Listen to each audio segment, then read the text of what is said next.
On November 9th, 1989, history has reversed itself at the Berlin Wall. Because of a series of blunders only recently declassified, beginning with the mistaken announcement that travel restrictions were lifted, the border guards are now being challenged. East German Communist Party boss Egon Krenz is only now realizing the peril that he is in.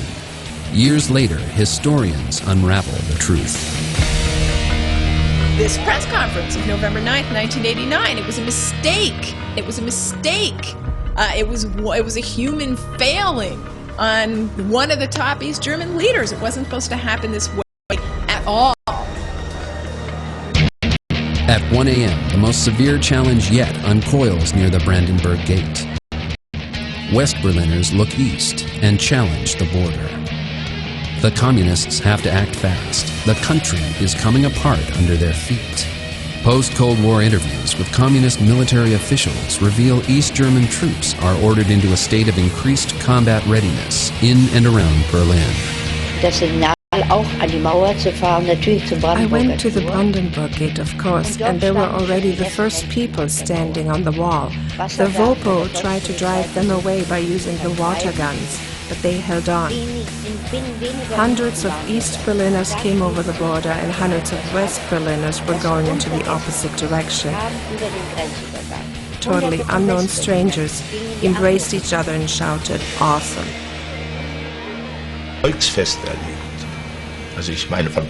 Even one death would have been a sign, and I knew that. I had to decide, will there be bloodshed or will it go smoothly? Desperate to prove that East Germany is still in control, the East German military sends squads of soldiers to contain the chaos at the Brandenburg Gate.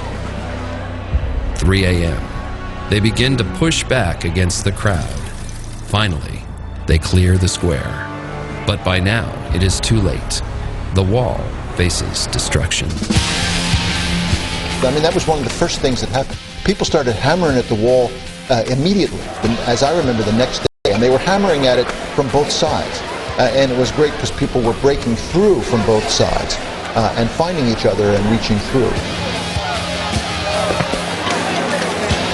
It was amazing to see how people simply descended on the wall from both sides just to get rid of it, just to pull it apart themselves. No one knows how the East German army and the secret police will respond to this new assault. Behind them stand the KGB and the Soviet army. It is easy to imagine they will respond harshly to provocation. There was always a puzzle about what Moscow would do, whether Gorbachev would support repression or an opening, whether there were other forces in Moscow, particularly in the military, that might have wanted a crackdown. Who knew? Who knew? Chancellor Kohl didn't know. I didn't know. I'm not sure Gorbachev knew. And I'm damn sure Mitterrand and Margaret Thatcher didn't know. We didn't know how all this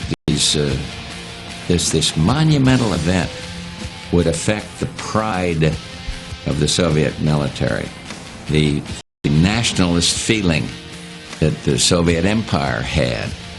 And here it was crumbling right in front of their eyes. How would they react? Nobody knew for sure.